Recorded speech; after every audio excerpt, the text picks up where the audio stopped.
Okay, 7 o'clock. It's Friday. I'm not supposed to say that, but I'm saying it because we have announced that this is a special edition of Tinig Pinoy Radio. Special edition meaning this is not the regular fare. We're doing this because of the limitations at the stations, the studio. We're not allowed yet because of COVID to be doing our live shows, so we do it in our own home studios. And tonight is a special one, particularly because we have a wonderful guest joining us. I was hoping that Michelle would be around and co host the show with me. In her absence, though, I have another lady, a younger one, who is today's star of Tinig Pinoy Radio Special Edition. She was supposed to come on at around 7:15, but I thought it would be best if we brought her in as early as now so that we can enjoy her company and we can ask her more questions. So kayo po, ladies and gentlemen who are currently watching, you are welcome to join us by way of sending your comments. Okay, because we're now being seen live through Facebook Live and YouTube Live, and also being simulcast or broadcast right now on www.tinigpinoy.com, where on Tuesday, this particular show will also be replayed in its audio format. Okay. I'm supposed to also speak in Tagalog, this being Tinig Pinoy Radio, but in deference to our young lady guest, I'm speaking more in English.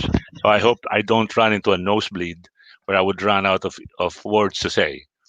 Okay, so tonight's special guest, okay, is a an amazing young lady who sings like an accomplished performer. But other than being a very good singer, she also composes her own songs. Oh, Keziah David. Oh, David. Okay. David in Tagalog, David in English will tell us more about her musical journey. At 9 years young, she'll share with us her likes and don'ts, her musical preferences, and what she sees in the future of her young musical journey. We'll also get to know more about her and her family. So, ladies and gentlemen, let's all welcome Keziah David. Good evening to you, Keziah. Thank you. Okay, we will put her on the big screen. There you are. That's a better view than me. So, how are you tonight, Keziah? I'm good. Real I've missed. excited. Oh, wow, that's good to hear.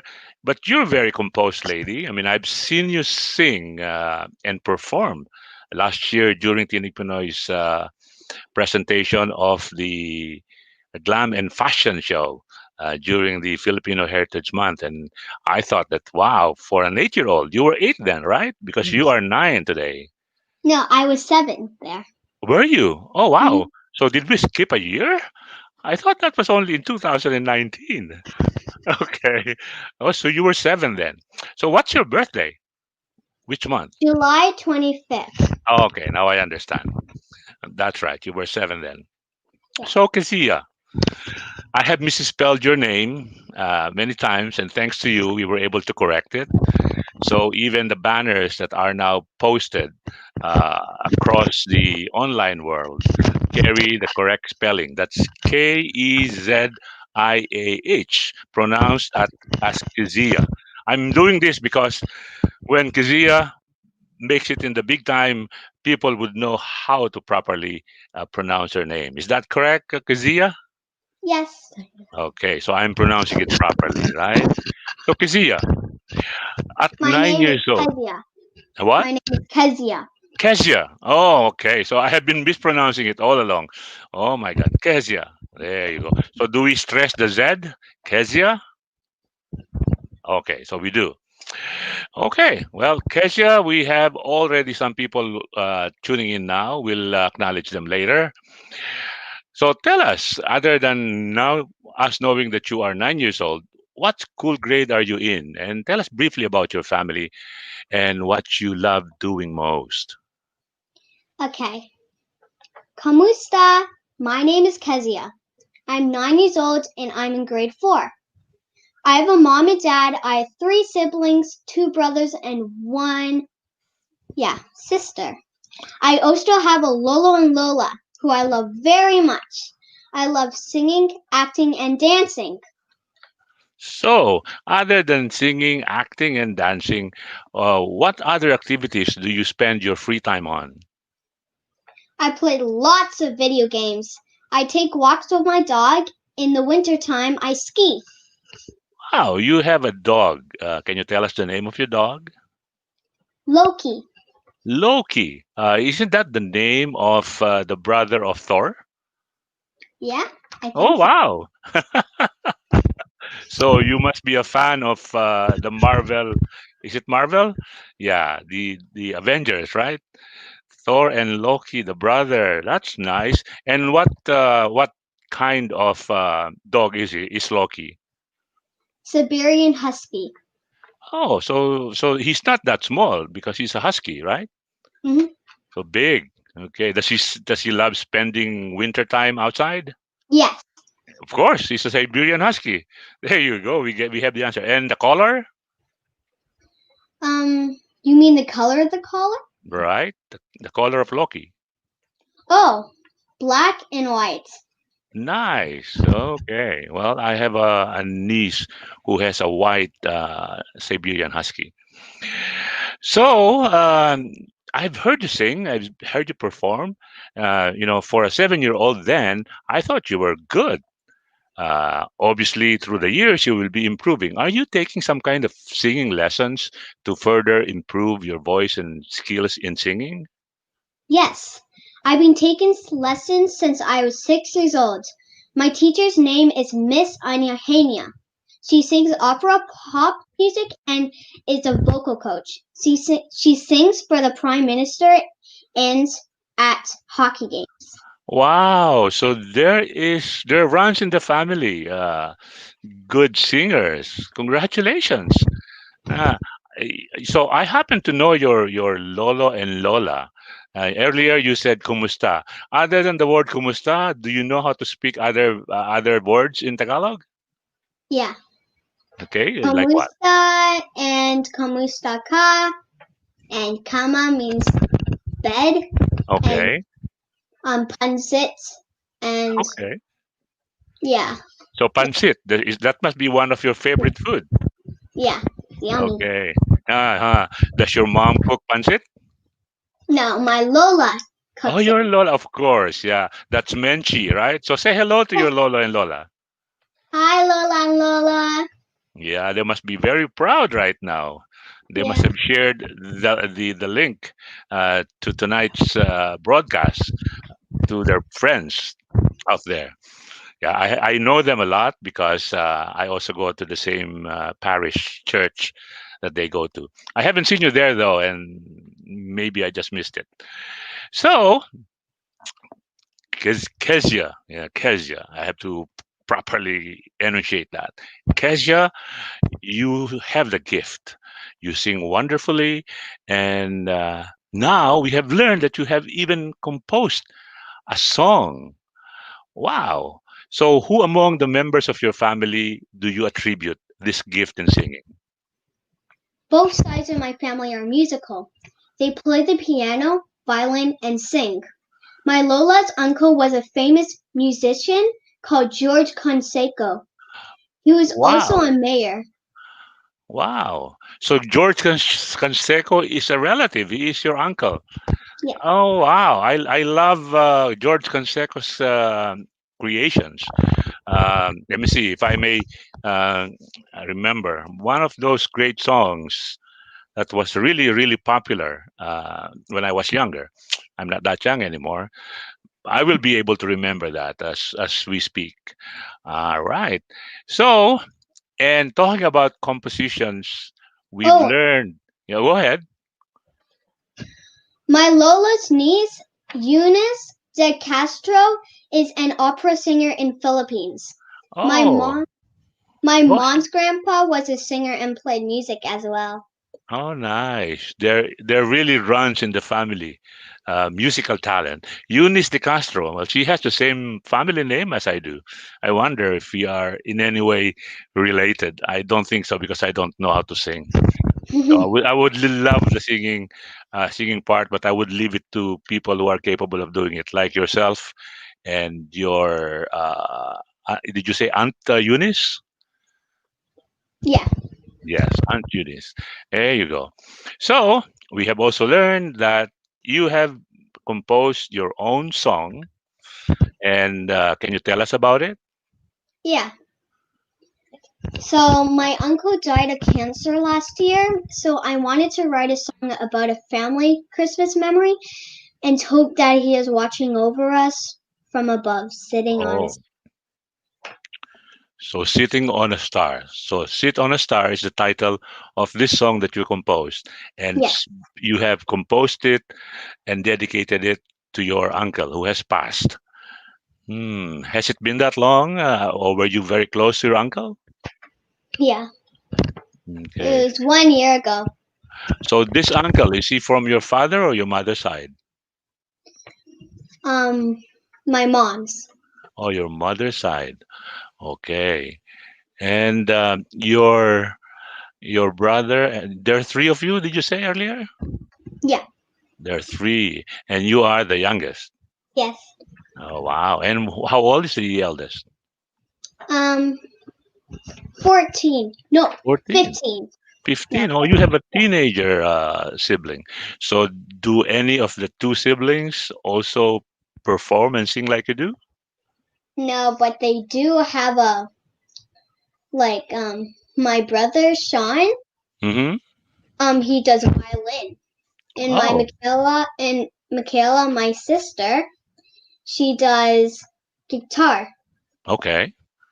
So somebody plays the guitar, somebody plays the violin. And do you, other than being able to sing and compose, also play any musical instrument? Mm, yeah, a little bit. A little bit. Okay. Not even the guitar, eh? Okay, we'd like to say hello to people who are with us today. They have sent us comments. Let's read the few comments we have here. From uh, someone. Oh, Maria Teresa Maganaka says, "Good morning and good evening, TPR." TPR means Tinig Pinoy Radio. Okay, somebody says, "Hi po, Kuya Dan. Good evening from Brims, admin Brims." There you go. Thank you, Brims. And Unique Sino from Singapore says, "Good morning, pretty girl.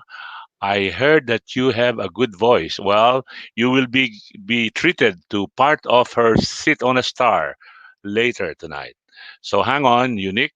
You'll be able to enjoy uh, Keziah's Sit on a Star later on." Elena Esteban of Ottawa says, "Good evening, Kuya Dan."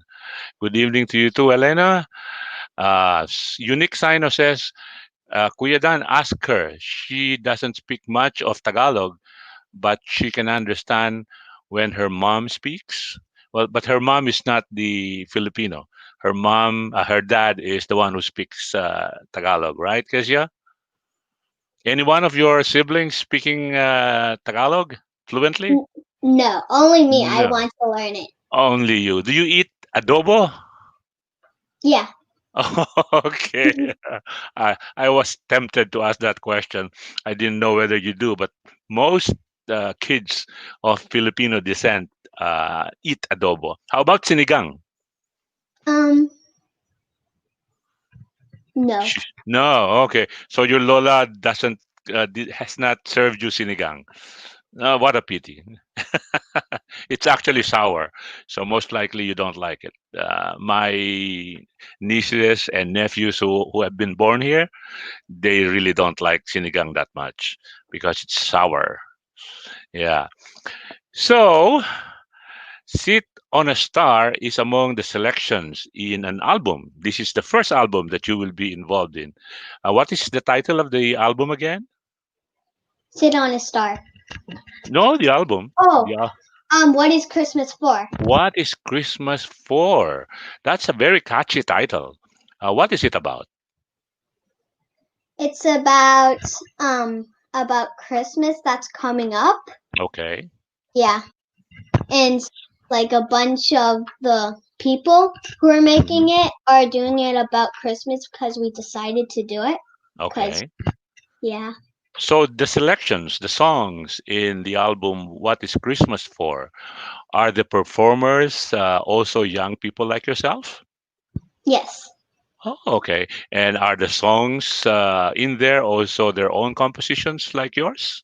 yes, Oh, so we have a gifted group of young people bunched together in an album called "What Is Christmas For."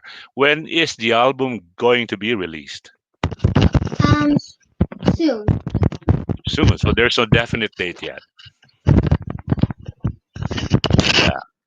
Okay. Yeah. Well, there is some scratching over there. Something wrong there?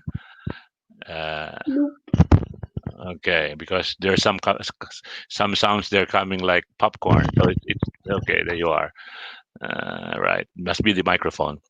Anyways, we were talking about what is Christmas for the album, and it's going to be released soon. And this is produced by which company? Okay. Sorry for putting you on the Book spot. it. I Book I it, should not. talent children. Yeah. Which one? Yeah, just book it, talent children. Not just book. Oh, okay. So how Book many it, children talent. altogether? Okay. Like about 29 or something. 29. Wow. 14, no 14. 14. Okay. So there are what? At least 14 songs in the album? Yeah, and 14 people. Okay. Do you promise that when the album is released, you're gonna invite me during the launching? Yeah, There you go. Yeah, we'll get it covered, right? I'll bring my crew with me and we'll cover the launching. How do you like that? that, There you go. So you said earlier that you play video, yeah. right? So which video game do you like most? I like Roblox. Roadblock. Okay. One you probably don't know, but it's Among Us. It's a famous game. Among Us. Okay. Well, thank you for telling me that I don't play games. Not video games, at least.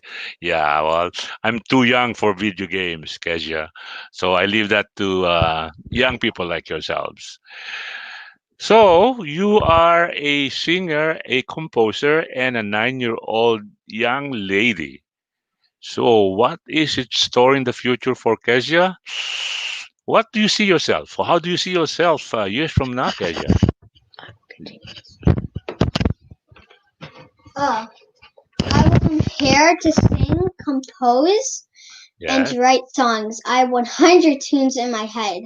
I love doing cover songs and putting it on my YouTube channel, Okay. Keziah David Official, and Instagram, My Mini Diva Kezia. My mini diva Kezia. So Yeah, that's your handle in Instagram. yeah. Okay. How about the YouTube channel? What's the title? Keziah David Official. Keziah David Official. So there you go, dear listeners. If you are interested, check it out. Keziah David, what again? The Official. official. Keziah David Official. Yeah. So yun po ang title or ang pangalan ng YouTube channel ni Keziah David. So tignan po ninyo. Go and check it now and let us know. Maybe you can send us a comment, a feedback. So do you have covers there already? You've uploaded some songs that you have covered? Yes. So among the celebrities out there, particularly the musical ones, which among them is your favorite? Um, I have two favorite singers that I love.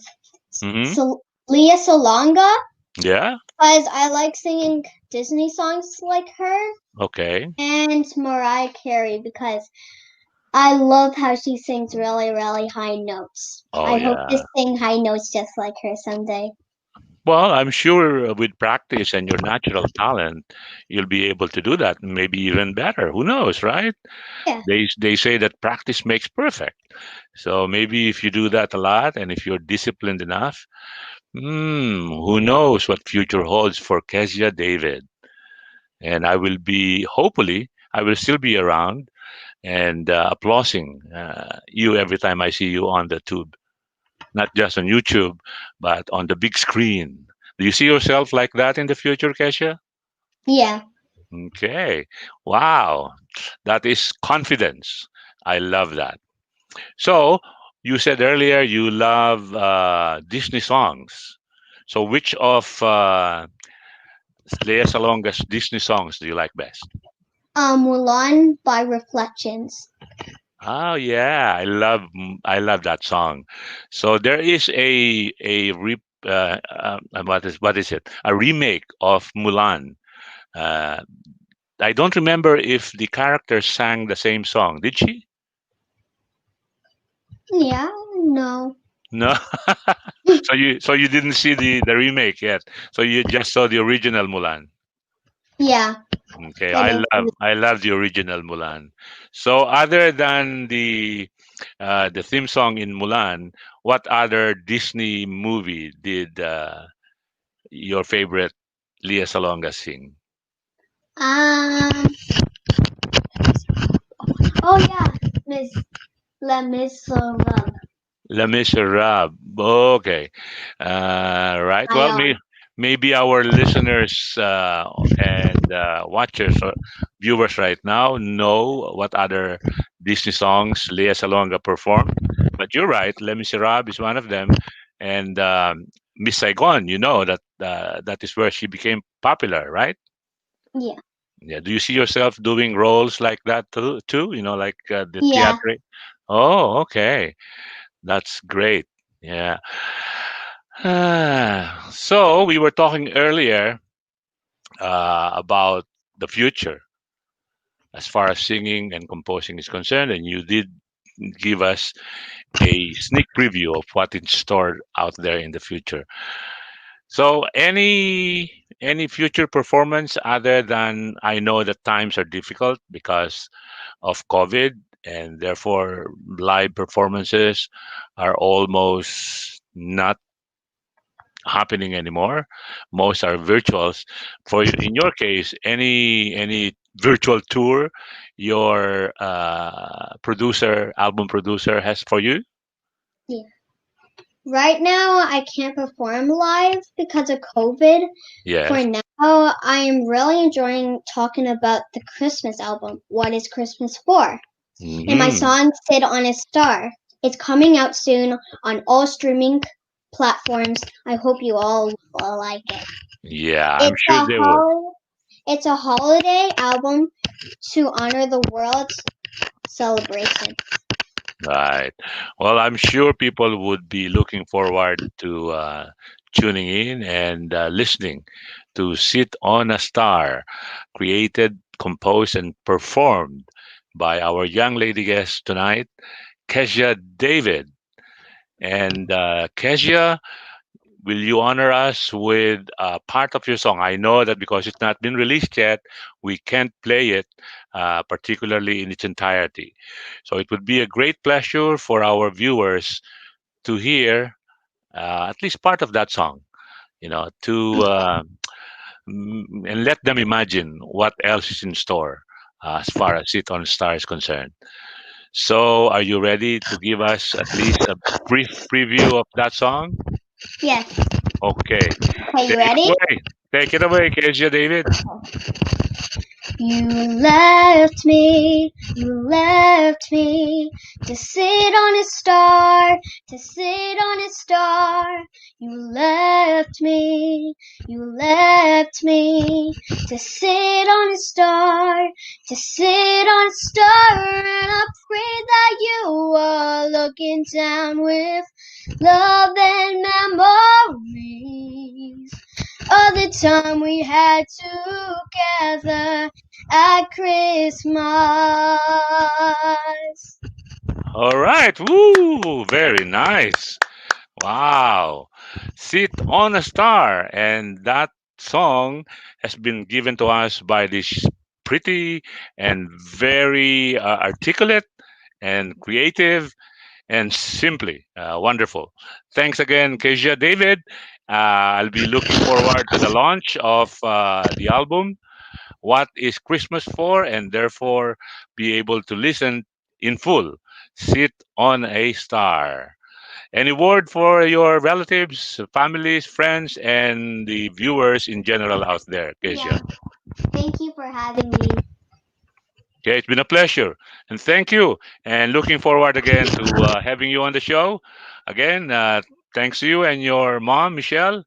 Uh, and we'll go on with Tinig Pinoy and the rest of the show for the next 30 minutes.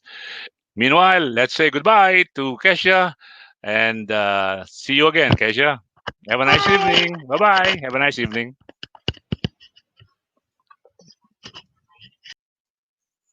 Okay, so narinig po natin at nakasama sa ating palatuntunan ngayong gabi si Keziah David. Yan, sa atin pa yan, Keziah David. Kasi po ang father niya is a Filipino. Mother naman niya si Michelle is not a Filipino, but I'm sure just like Kesia, nagustuhan din nila yung adobo at saka yung pansit. Yan.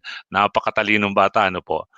Let us all wish Kesia David the best of the future for her. Clap, clap, clap daw, sabi ni Sonia Magbanwa Nava. Beautiful young lady, sabi niya. And she says, keep safe, beautiful, cute lady. Yan. Thank you. Doon po sa mga nanonood, nakikinig, paki-share lang po. Itong show na ito, ah, mapapanood po ninyo uli yung part kanina, yung part na hindi nyo inabutan kung medyo nahuli kayong makinig. Siyempre sa YouTube at saka sa Facebook. Sa Facebook yata available yan ng mga 15 days ano ha bago mawala. Pero sa YouTube po, it will be there sa Tinig Pinoy Radio channel. Okay, sa YouTube. So you can go there and you can watch this show in its entirety anytime pagkatapos ng palatuntunan ito. Meanwhile, kung kayo po ay nanonood, we welcome uh, your comments and would appreciate it. In fact, kung gusto po ninyo sumama dito sa show, po pwede ko kayong ilagay dito at po pwede tayong magkwentuhan. Yan. Sabi po ni Serna Balo Yanson, what a nice voice from a beautiful, young, and cute girl. There you are. I know that Kezia is listening right now, and I'm sure she's thrilled that she's getting these comments from you. So keep those comments coming, and we will read them to Kezia. In fact, I'm gonna show them on screen. There you go.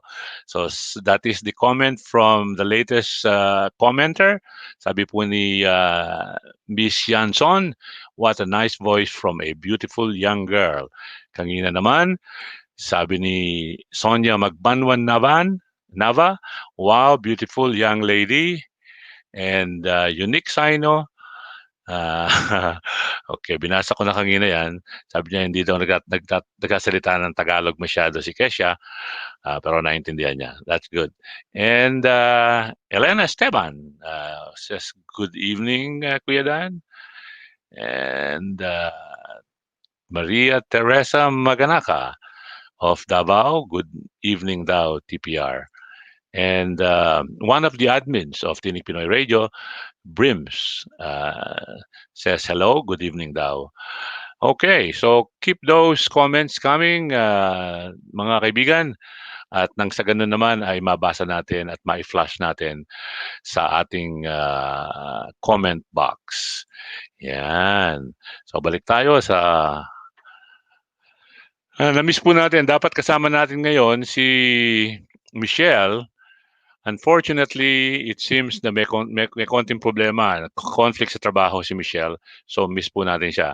I was also hoping na makakasama natin ngayon si DJ Jerry. Unfortunately din, mukhang tied up si Jerry. And si DJ Regina naman po is still currently mourning due to the passing of her mother-in-law. So again, our condolences to you, Regina, and to Don, Ferrar, and Nathan, and Conrad. I'm sure Regina is there watching. Kayo po, mga kaibigan, kung kayo po ay nandyan at nanonood at gusto ninyong mag-comment o gusto niyo samahan ako dito sa show kasi nagsusolo ako dito, let me know. I'm gonna send you a link at makakasama ko kayo dito live. Hindi ako makapagpatugtog dahil hindi naman ako ang DJ dito eh. Ang DJ dito si Jerry tsaka si Regina tsaka si Michelle eh.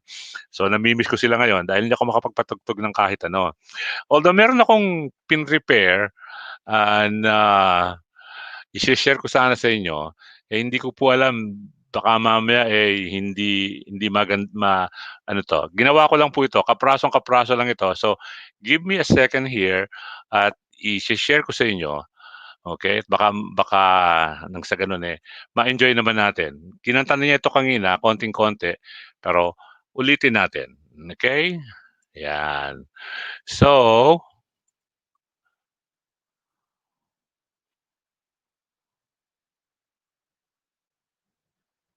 remember how this time of year made you giddy with delight.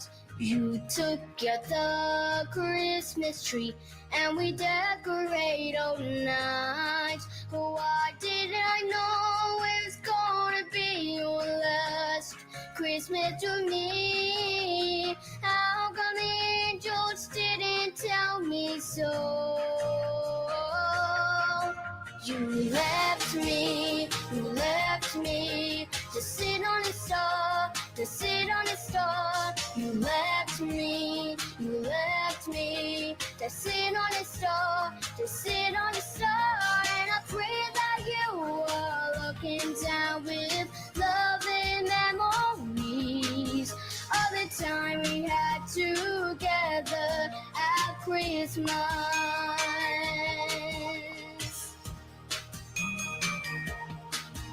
I remember when you raised me up, placed a star atop the tree, and how it dazzled, oh so bright. yan. Okay, sana po yung nagustuhan ninyo. So it's obviously a song meant for Christmas.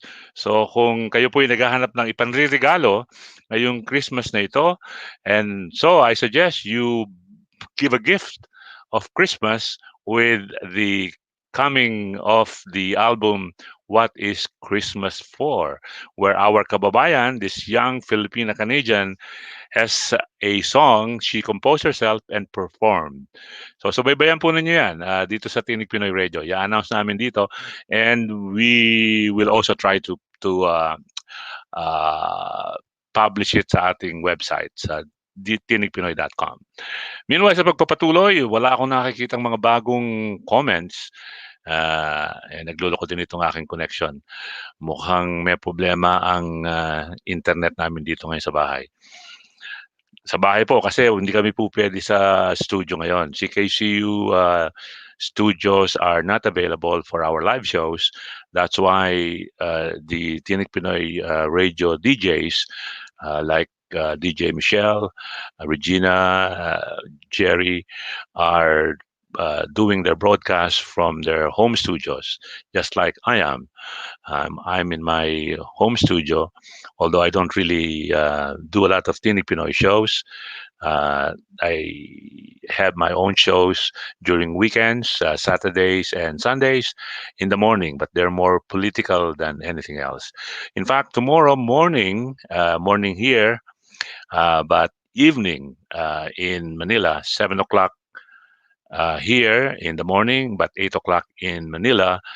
And in Japan, where I have my constant partner on the show, William Obidencia, 9 o'clock for him. And somewhere in the Middle East is 3 o'clock in the afternoon. Or tomorrow, not on, tomorrow, Saturday, November 21st, we have two guests, Danny Meneses, a known activist. His activism is both social, political, and also about cancer. And Ermin Garcia Jr., a well-respected journalist in the Philippines and who is also the editor-in-chief of the Sunday Punch, a weekly news magazine published by Ermin Garcia himself, and where he's based in Tagupan City in the northern Philippines. So tomorrow, together with my partner William Obidencia, both Danny Meneses and Ermin Garcia Jr. will join me in an hour-long political show where we will be discussing the most talked about happenings in the Philippines, particularly yung hashtag na nasaan ang Pangulo. Okay, pag-uusapan natin yan. Pag-uusapan din natin yung problema na nandiyan dyan sa Supreme Court, sa kataas-taasang hukuman ng Pilipinas, kung saan mukhang naperder, nabinbin, at nakhan. I'm sorry for using that word. Yung kaso ng Marcos versus Robredo. Gusto po kasing malaman ng tao, ano ba talaga nangyari dyan? Bakit naman sa loob ng 4 na taon hanggang ngayon wala pang desisyon? Kung sino talaga ang nanalo bilang Vice Presidente, although alam natin na si Leni Robredo ang kasalukuyang tumatayo na Vice Presidente ng bansa. Yan. Marami pa pong maaaring pag-usapan natin tungkol sa kalakaran sa Pilipinas, lalo na po yung gulo dyan na dala ng COVID at saka nung dalawang magkasunod na talaga namang matinding bagyong bumayo sa Southern Philippines, particularly yung Kabikulan, kasama dyan yung isla ng Catanduanes. At dyan sa norte naman, kasama dyan yung Cagayan Valley, Isabela, and I think part of Vizcaya, dahil magkakadikit po yung mga probinsya na yan sa norte. Hanggang sa kasalukuyan po ay meron pa ring baha. In fact, yung baha na yan hindi lang limitado sa Cagayan Valley at sa Isabela. Yan po ay nangyayari pa rin hanggang sa kasalukuyan sa bahagi ng Metro Manila, particularly dyan sa may Rodriguez, Rizal at saka dyan sa Marikina, and also sa may ilang parte ng Bulacan. I think Hagonoy and Malolos, if I'm not mistaken, ay lubog pa rin sa tubig hanggang sa ngayon. So malaking trabaho po para sa mga departamentong na nakaatang na asikasuhin yung nasabing mga probinsya at bigyan ng tulong yung mga nasalanta at naapektuhan ng at least dalawang bagyong malalakas. Inumpisahan niya ni Rolly, actually before Rolly, nandun si Quinta, after Rolly, dumating si Shoni, and then, ano ang pangalan nung isa, yung letter T, pagkatapos dumating naman si Ulysses. Yun po, talagang matindi. Binayo ng gusto ang Cagayan Valley at saka Isabela. So, in fact, isa yan sa mga dahilan kung bakit yung hashtag na nasaan ang Pangulo ay naging issue sa Pilipinas. Meron po kung nagbabasa kayo ng diaryong galing sa Pilipinas o nakikinig at nanonood ng mga balita galing sa ating inang bansa, ay malalaman ninyo na mainit pa rin hanggang sa ngayon. Mukhang nag-init yung tenga ni Presidente dahil sa paghahanap sa kanya, samantalang nakakalimutan ng ating mga kababayan na ang Presidente ng bansa ay hindi lumalabas at lumulusong sa baha at saka sa bagyo, dahil dapat niyang pangalagaan ang kanyang kalusugan at kaligtasan. Nakapagtataka naman na yung mga kababayan natin, na karamihan naman ay may mga pinag-aralan, ipinipilit na isigaw yung nasabing hashtag. Alam na siguro ninyo kung bakit. Malapit na kasi ang eleksyon. So nagkakanya-kanyang paingayan na po yan. Kanya-kanya ng paepalan yan. Nako. So sana po tayong mga Pilipino sa darating na halalan, which is happening sa 2022, matutunan na natin kung sino ang dapat nating iluklok sa mga pwestong sensitibo para nang sa ganon ang ating bansa ay makaahon naman. Nako, wala nang katigil-tigil yang kung sino papasok. Kung hindi man magnanakaw, inefficient. Di ba? So, tigil na po natin yung mga ganyang nangyayari. Medyo paganahin po natin yung binigay na talino ng ating Panginoon at huwag tayong masyadong magpasilaw sa kokonting piso. Yan, sabi nga nila, pag naabutan kayo, kung sabi nga nung nabubuhay pa ang nasirang dating senador na Miriam Defensor Santiago, abay kung kayo binibigyan ng pera, tanggapin nyo.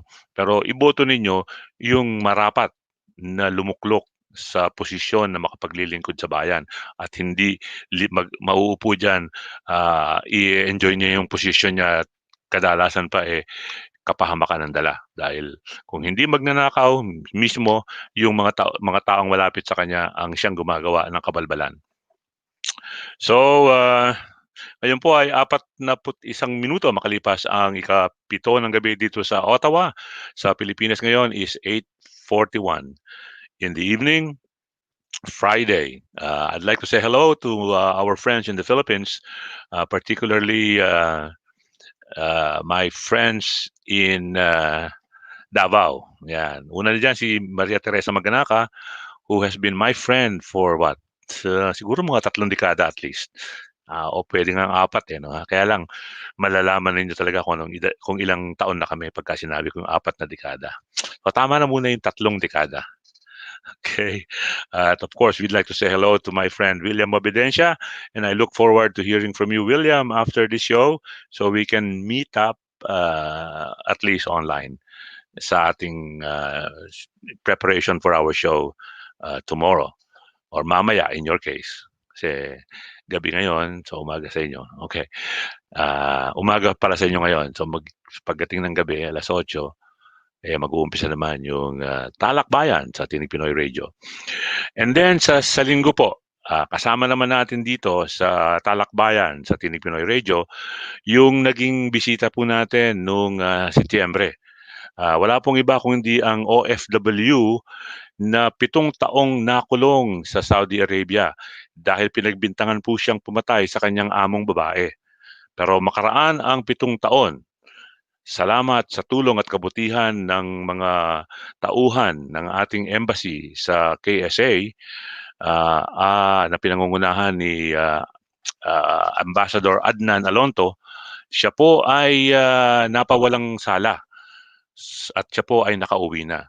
So in late September po, nagkaroon tayo ng pagkakataon, pinagbigyan tayong ma-interview natin siya, kasama natin yung abogadong Pilipino na tumulong sa kanya doon, at saka si Sir Von, yan, Sir Von, yung isa po sa mga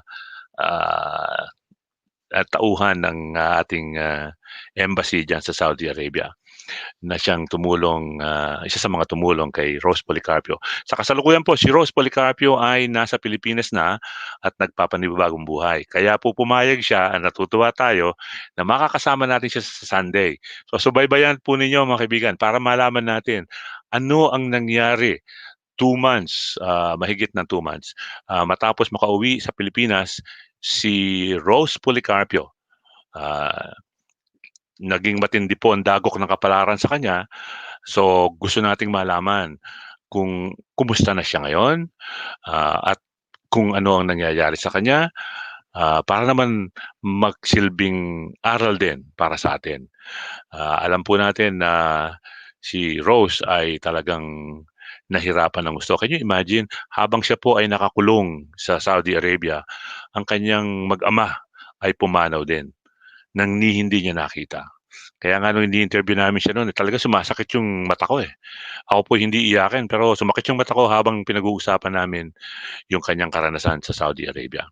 Sana po sa linggo na makakausap natin si Rose Policarpio ay maging maganda ang balita. So samahan po ninyo kami. Makakasama ko po sa linggo sa Talakbayan sa Tinig Pinoy Radio si Tita Lou Medina ng gabay ng OFW. Isang palatuntunang dedicated in serving the OFWs wherever they are in the world. And because of Tita Lou Medina, will be able to enjoy the company of at least 3 Filipino OFWs who are really singing oriented. Yan, katulad po ni Keziah David, although they're grown-ups, sila po ay magaling ding umawit. Sabagay, sinong Pilipino ba hindi magandang umawit, di ba? So makakasama po natin si Tita Lou Medina at tayo ay i-entertain naman nung 3 Pilipinong mga awit na galing sa iba't ibang pook o lugar sa mundo. Nakausap ko na po si Johns, who is from Australia. So he'll be joining us. And then there will be at least two others. Sila po ay mga contestants doon sa pa-contest ng gabay ng OFW na ang tawag ay pamaskong quarantinig. Yan. So yun po ang pamagat ng ano nila, quarantinig. Yeah, sa halip na quarantine, naging quarantinig. Yeah, magaling ang Pilipino talaga sa pagko-coin ng mga words, no, ha? So, sila po ay makakasama natin at para na sa gano'n pagka medyo nagkaiyakan dahil sa lungkot ng istorya ni Rose Policarpio, ay ma-entertain naman tayo sa pamamagitan ng awit ng mga bisitang yan. Okay. Edgar Quizon is online and ilagay natin sa screen. Yan. Oh, Tita Mench David. Tita Menchi David says, thanks, Dan. So proud of our apo for sure. She got our Canseco musical talent. Yun. Naku, nakalimutan ko na tuloy isipin ngayon kung alin nga ba yung kanta ni George Canseco, isa sa mga paborito ko. Nung nasa Davao pa po ako, laging kinakanta yan nung mayor ng Davao noon, si Mayor Lopez. Ano nga pamagat ng kanta ni George Canseco? So, si Sonia Magbanwanaban naman, sabi niya, ano sabi ni, ano yan, sabi ni Sonia? Hindi mapabisto. Oh, I think she's talking about my age. It's okay. I don't mind. I always tell people I'm 100 years old. So that's fine. Okay. So si Mang George Canseco pala already passed away. Is that right? July 16, 2020 in a car accident. Oh, hindi na wala na pala. Hindi na pala natin kasama sa mundo si Mr. Canseco, ano ha? 'Yon. Kung kailangan mo ayun, Kapantay ay Langit. 'Yun ang paboritong kantahin ni Elias Lopez, ni Mayor Lopez ng Davao dati. Kapantay ay Langit. 'Yun. So finally, so if you're listening, Keziah David, George Canseco is a very productive. Merong ibang word na po pwedeng gamitin other than productive, sa lalo sa mga creator na katulad yan. Prolific. He was a prolific composer, Mr. George Canseco. And among his songs, among his compositions, my favorite is Kapantay ay Langit. Yun. Tapos ginawa din niya yung Sinasamba Kita. I think si Sharon Cuneta naman ang kumanta noon. Yung Ngayon at Kailanman, si George Canseco din po ang siyang umawit. Yan, you know the song? Ngayon at Kailanman. Yan, ganun. Huwag na niyong pabuo sa akin yung kanta at hindi tayo pang stage. Hanggang pabulong-bulong lang tayo sa radyo. Yan. So, doon po sa mga nanonood sa kasalukuyan, paki-share po ninyo itong ating munting palatuntunan so that many more will be able to listen and enjoy, particularly mamaya po pagkatapos itong show na to.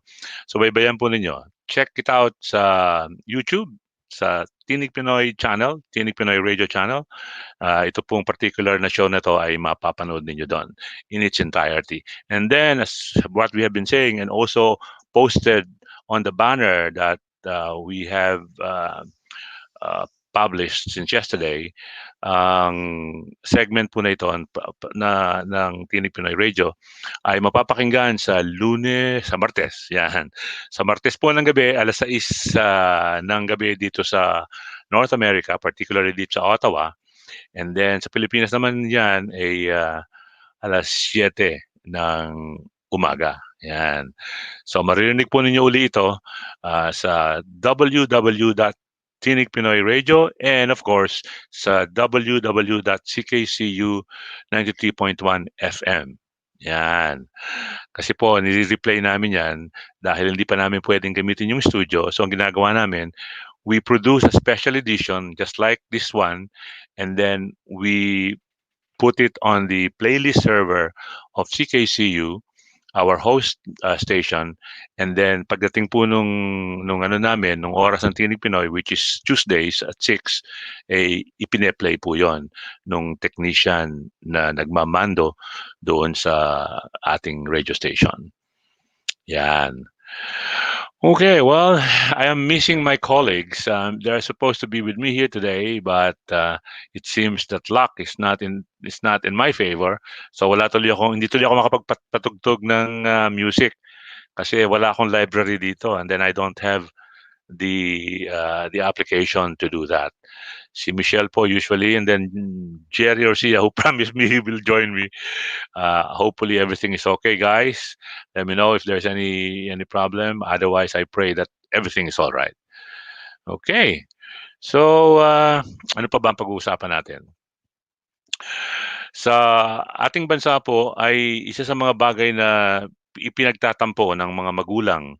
Halimbawa, dyan yung nakaraang rally or demonstration nung Liga Pilipina, yung pong mga magulang ng mga kabataan na na-recruit ng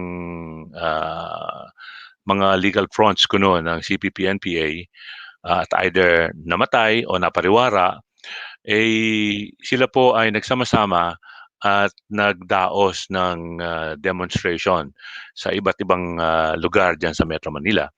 Isa sa lugar na gusto nilang mag-demonstrate sa loob ng UP, sa UP Diliman po, but they were not allowed. Okay? Nakalulungkot na yung supposed to be bastion of democracy, university where we know karamihan ng mga nag-aaral dyan ay matitindi dahil mga scholar ng bayan yan, ay hindi pinabayaan na makapag-rally, makapag-demonstrate, mamahayag yung mga magulang ng mga kabataang napariwara dahil sila ay na-recruit ng fronts ng CPP-NPA. In fact, some of them have also paid for their idealism with their lives, having been killed in action against the military or, alam na po natin kung ano nangyayari dyan. Nakalulungkot na sa halip na hayaan mamahayag yung mga magulang na yan para mailabas nila, ma-share nila yung kanilang mga karanasan na nakalulungkot na mga experiences sa pagkawala ng kanilang mga anak, ay hindi sila pinayagang mag-demonstrate. So, hindi ko alam kung tama na yung nabasa natin, si Presidente medyo napikon at sabi niya, nako, yung UP na yan, hindi ko i-defund ko yan. Sabi niya, in other words, hindi na raw nila bibigyan ng pondo yung universidad, which I think is not fair. Hindi po kasalanan ng lahat yung gawa ng iilan. Sabi nga nila, yung sakit po ng kalingkingan, hindi dapat maging sakit ng buong katawan. So hindi dapat magdusa yung universidad at ang ibang mga estudyante dyan, yung faculties na maayos naman, na they are painted with the same brush in declaring na i-defund nila yung University of the Philippines in the first place.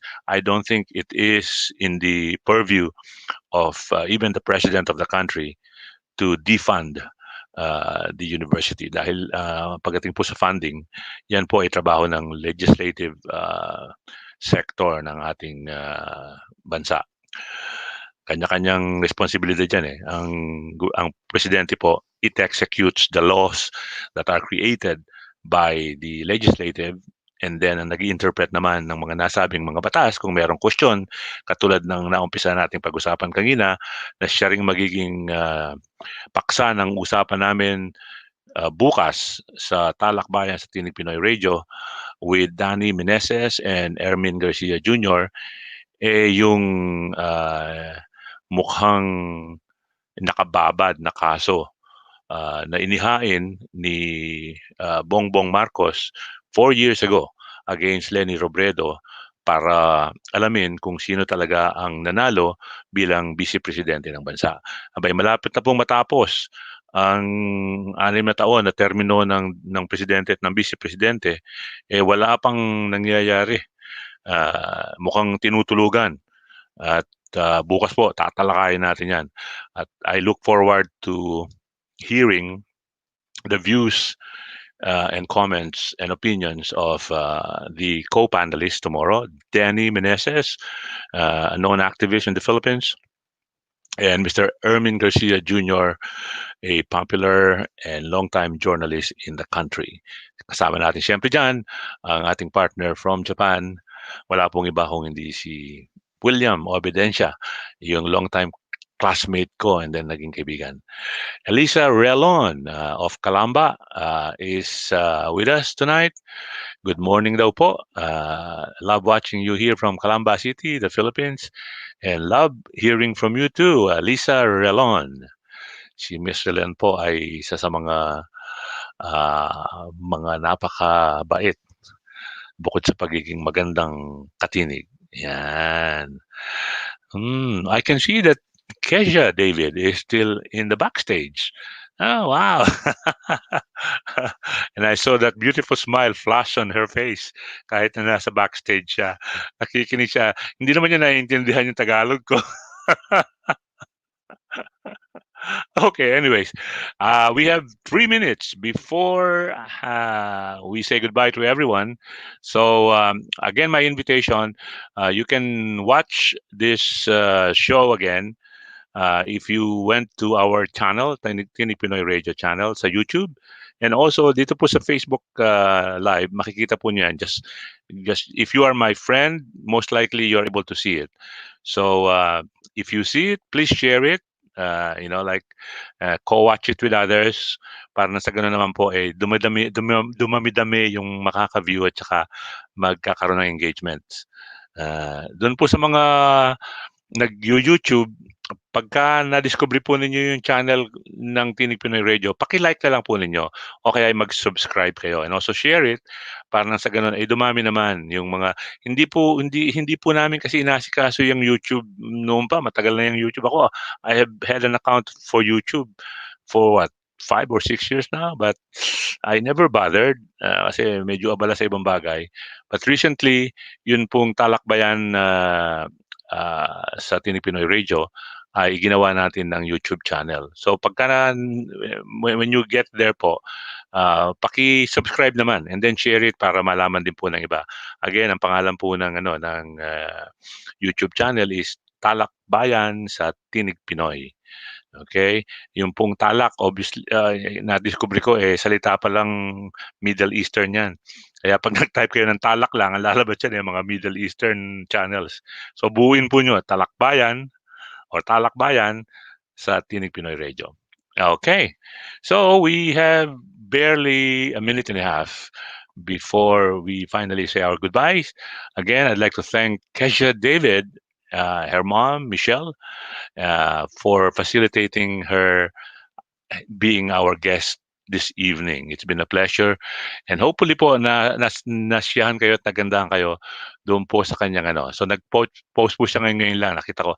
Thank you everybody for listening to me. And thank you to Keziah David, only 9 years old and yet already a prodigious talent.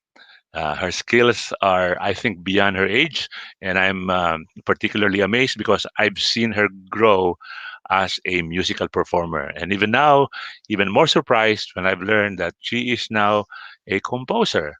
Wow, so young and yet so talented. Congratulations to your parents, Keziah David, and I hope you enjoy the launch of What is Christmas For? And with that, I bid you everyone good night. Maraming salamat po sa pagsama sa akin dito sa Tinig Pinoy Radio ngayong araw na ito, ika-20 ng Nobyembre.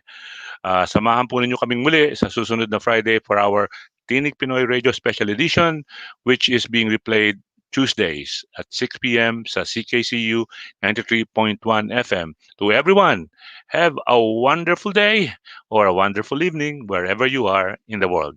Bye-bye!